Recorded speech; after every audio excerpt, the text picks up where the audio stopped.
Hello students, कैसे हैं आप सब। आज हम पढ़ेंगे कक्षा 8वीं का पाठ 2 लाख की चूड़ियाँ, जिसके लेखक हैं कामता नाथ जी। लाख की चूड़ियाँ, इस पाठ में लेखक ने यह दर्शाना चाहा है कि वर्तमान समय में मशीनीकरण का प्रभाव निरंतर बढ़ता ही जा रहा है। हाथ से काम करने वाले कारीगर बेरोजगार होते जा रहे हैं और साथ ही उसके पैतृक होता है, जैसे हमारे पिताजी क्या काम करते थे या दादाजी क्या करते थे, उनके पिताजी क्या करते थे, पूर्वज हमारे क्या काम करते, उद्योग धंधे भी समाप्त होते जा रहे हैं। हथकरघा उद्योगों का स्थान मशीनें लेती जा रही है, यानी कि जो काम हम हाथ से किया करते थे वो अब मशीनों से होते जा रहे हैं। तो पाठ इस प्रकार है। सारे गांव में बदलू है मनिहार, जो कि ये चूड़ियाँ बनाता है लाख की। उसके बारे में ये कहानी है कि वह किस प्रकार मेहनत करके अपने हाथों से चूड़ियाँ बनाता था, लेकिन जब से कांच की चूड़ियाँ बनने लगी है मशीनों के द्वारा, तो उसके काम पर असर हो गया इसका, और उसकी स्थिति जो है बहुत बुरी होती जा रही है।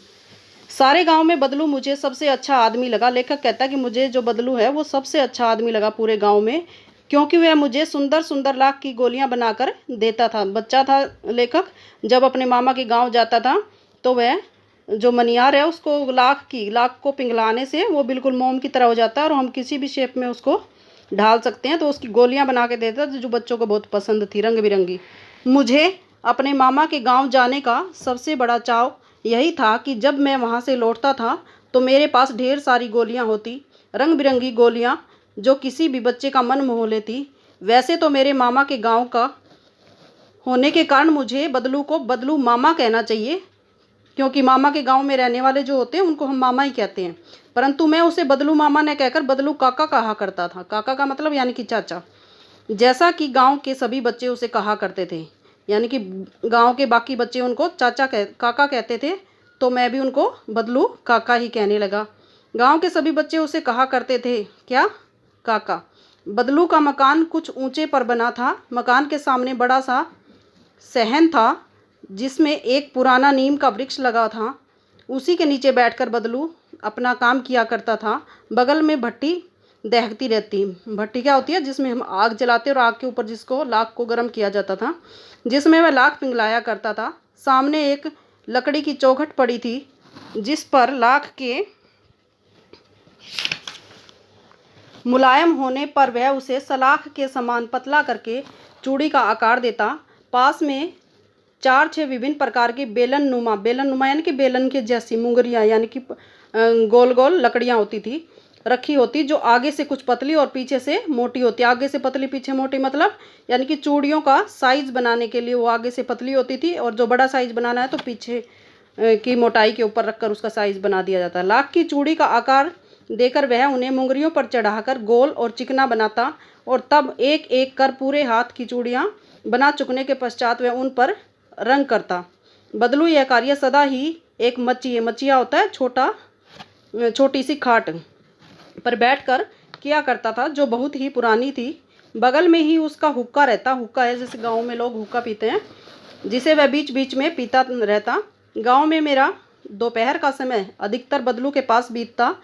वह मुझे लल्ला कहा करता और मेरे पहुँचते ही मेरे लिए तुरंत एक मचिया मंगा देता। मैं घंटों बैठे बैठे उसे इस प्रकार चूड़ियाँ बनाते देखता रहता। लगभग रोज ही वह 4-6 जोड़े चूड़ियाँ बनाता। पूरा जोड़ा बना लेने पर वह उसे बेलन पर चढ़ाकर कुछ क्षण चुपचाप देखता रहता, मानो वह बेलन न होकर किसी नववधू की कलाई हो, यानी कि उन चूड़ियों को देखता था कि इनकी सही शेप या डिज़ाइन या जो भी उसने बनाया वो ठीक है या नहीं। बदलू मनिहार था। चूड़ियाँ बनाना उसका पैतृक पेशा था, और वास्तव में वह बहुत ही सुंदर चूड़ियाँ बनाता था। उसकी बनाई हुई चूड़ियों की खपत भी बहुत थी। उस गांव में तो सभी स्त्रियां उसकी बनाई चूड़ियाँ पहनती थी। आसपास के गांव के लोग भी उसे चूड़ियाँ ले जाते थे, परंतु वह कभी भी चूड़ियों को पैसे से नहीं बेचता था। उसका अभी तक वस्तु विनिमय का तरीका था। वस्तु विनिमय का होता है यानी कि एक चीज़ अगर हम किसी को देते हैं तो बदले में पैसा नहीं, बदले में दूसरी वस्तु ले लेते हैं, इसको वस्तु विनिमय कहते हैं। तो लोग अनाज के बदले उससे चूड़ियाँ ले जाते। बदलू स्वभाव से बहुत सीधा था। मैंने कभी भी उसे किसी से झगड़ते हुए नहीं देखा। हाँ, शादी विवाह के अवसर पर वह अवश्य जिद कर पकड़ जाता था। जीवन भर चाहे कोई उसे मुफ्त चूड़ियाँ ले जाए, परंतु विवाह के अवसर पर वह सारी कसर निकाल लेता था। यानी कि किसी के घर में शादी होती तो वो पूरी जिद लगा लेता था कि मुझे इतना अनाज या जो पैसा या कुछ भी चाहिए। आखिर सुहाग के जोड़े का महत्व ही और होता है। मुझे याद है मेरे मामा के यहाँ किसी लड़की के विवाह पर जरा सी किसी बात पर बिगड़ गया था और उसका मनाने में लोहे लग गए थे, यानी कि बहुत मुश्किल से उसको मनाया गया था। विवाह में इसी जोड़े का मूल्य इतना बढ़ जाता था कि उसके लिए उसकी घरवाली को सारे वस्त्र मिलते, ढेरों अनाज मिलता, उसको अपने लिए पगड़ी मिलती और रुपए तो मिलते 100 अलग, यानी कि शादी में वो सारी कमियां पूरी कर लेता। यदि संसार में बदलू को किसी बात से चिढ़ थी तो वह थी कांच की चूड़ियों से। यदि किसी भी स्त्री के हाथों में उसे कांच की चूड़ियां दिख जाती तो वह अंदर ही अंदर कुट जाता, यानी कि गुस्सा होता था, जल जाता था और कभी कभी तो 2-4 बातें भी सुना देता।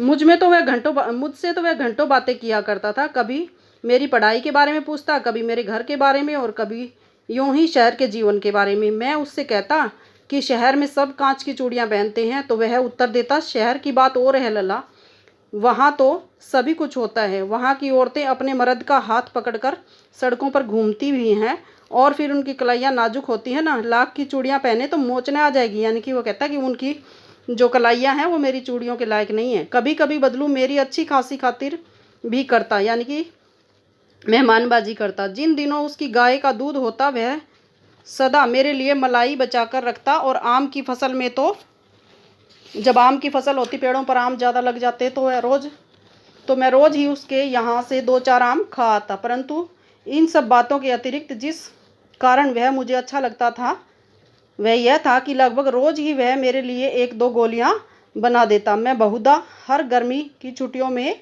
अपने मामा के यहाँ चला जाता और 1-आध महीने वहाँ रहकर स्कूल खुलने के समय वापस आ जाता। परंतु 2-3 बार ही मैं अपने मामा के यहाँ गया होऊंगा। तभी मेरे पिताजी की बदली दूर शहर में हो गई। बदली यानी कि ट्रांसफ़र हो गया और एक लंबी अवधि तक मैं अपने मामा के गांव में न जा सका। तब लगभग 8-10 वर्षों के बाद जब मैं वहां गया तो इतना बड़ा हो चुका था कि लाख की गोलियों में मेरी रुचि नहीं रहेगी, क्योंकि बचपन में ही गोलियों से खेलना अच्छा लगता है। जब 10 वर्ष बाद वह जवान हो गया तो उसका जो है खेलने के तरीके, खेलने की वस्तुएं सब बदल गई। अतः गांव में होते हुए भी कई दिनों तक मुझे बदलू का ध्यान नहीं आया। इस बीच मैंने देखा कि गांव में लगभग सभी स्त्रियां कांच की चूड़ियां पहने थी। विरले ही हाथों में, यानी कि बहुत कम हाथों में मैंने लाख की चूड़ियां देखी। तब एक दिन सहसा, यानी कि अचानक मुझे बदलू का ध्यान आया। बात यह हुई कि बरसात में मेरे मामा की छोटी लड़की आंगन में फिसलकर गिर पड़ी और उसके हाथ की कांच की चूड़ी टूटकर उसकी कलाई में घुस गई और इससे खून बहने लगा। मेरे मामा उस समय घर पर न थे, मुझे ही उसकी मरहम पट्टी करनी पड़ी। तभी सहसा मुझे बदलू का ध्यान आया और मैंने सोचा कि उससे मिलने आऊं।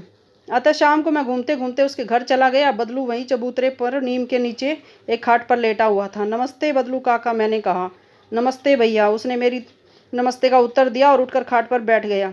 परंतु उसने मुझे पहचाना नहीं और देर तक मेरी ओर निहारता रहा, यानी कि देखता रहा। मैं हूँ जनार्दन काका, आपके पास से गोलियां बनवा कर ले जाता था। मैंने अपना परिचय दिया। बदलू फिर भी चुप रहा, मानो वह अपनी स्मृति पटल पर अतीत के चित्र उतार रहा हो, यानी कि याद करने की कोशिश कर रहा था। और तब वह एकदम बोल पड़ा, आओ आओ लला, बैठो, बहुत दिन बाद गांव आए। हाँ, इधर आना नहीं हो सका काका, मैंने चारपाई पर बैठते हुए उत्तर दिया। कुछ देर फिर शांति रही। मैंने इधर उधर दृष्टि दौड़ाई, न तो मुझे उसकी मचिया ही नजर आई न भट्टी। आजकल काम नहीं करते काका, मैंने पूछा। नहीं लला, काम तो कई साल से बंद है। मेरी बनाई हुई चूड़ियाँ कोई पूछे तब तो। गांव गांव में कांच का प्रचार हो गया है। वह कुछ देर चुप रहा, फिर बोला, मशीन युग है ना लला, आजकल सब काम मशीन से होता है। खेत भी मशीन से जोते जाते हैं और फिर तो सुंदरता कांच की चूड़ियों में होती है, लाख में कहाँ संभव।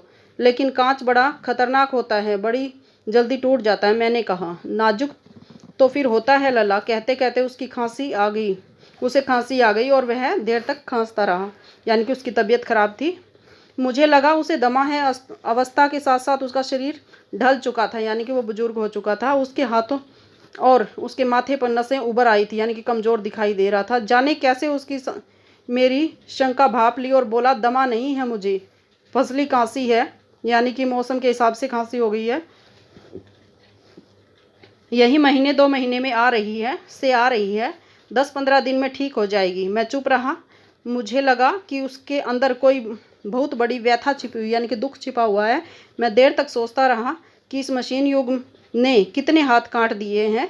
कुछ देर फिर शांति रही और मुझे अच्छी नहीं लगी। आम की फसल अब कैसी है काका? कुछ देर के पश्चात मैंने बात का विषय बदलते हुए पूछा। अच्छी है लला, बहुत अच्छी है, उसने लहक कर उत्तर दिया और अंदर अपनी बेटी को आवाज़ लगाई। अरे रज्जो, लला के लिए आम तो ले आना। फिर मेरी ओर मुखातिब होकर बोला, माफ़ करना, यानी कि मेरी तरफ देखकर बोला कि माफ़ करना, तुम्हें आम खिलाना भूल गया था। नहीं नहीं काका, आम तो इस साल बहुत खाए हैं। वाह वाह, बिना आम खिलाए कैसे जाने दूंगा तुमको? यानी कि कहता मैं तुम्हें आम खिलाकर ही जाने दूंगा। मैं चुप हो गया। मुझे वे दिन याद हो आए जब वह मेरे लिए मलाई बचा कर रखता था। गाय तो अच्छी है ना काका? मैंने पूछा। गाय कहाँ है लला? 2 साल हुए बेच दी, कहाँ से खिलाता। इतने में रज्जो, उसकी बेटी, अंदर से एक डलिया में ढेर से आम ले आई। डलिया यानी कि एक बर्तन में।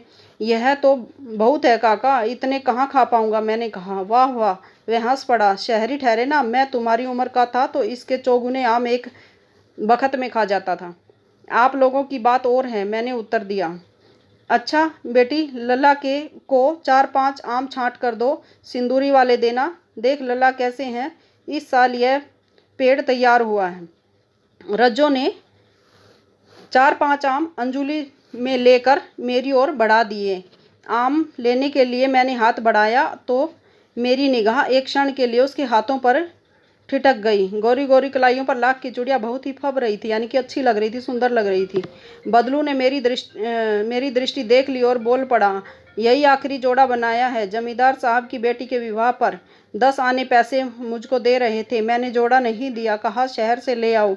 मैंने आम तो ले लिए और खाकर थोड़ी देर पश्चात चला गया। मुझे प्रसन्नता हुई कि बदलू ने हार कर भी हार नहीं मानी। उसका व्यक्तित्व कांच की चूड़ियों जैसा न था जो आसानी से टूट जाए। यानी कि इसका मतलब है कि कांच की चूड़ियाँ जिस प्रकार आसानी से टूट जाती हैं, हमारा व्यक्तित्व वैसा नहीं होना चाहिए, हमारे व्यक्तित्व मजबूत होना चाहिए। तो ये थे आपका पाठ और इसके बाद आते हैं आपके अभ्यास के प्रश्न।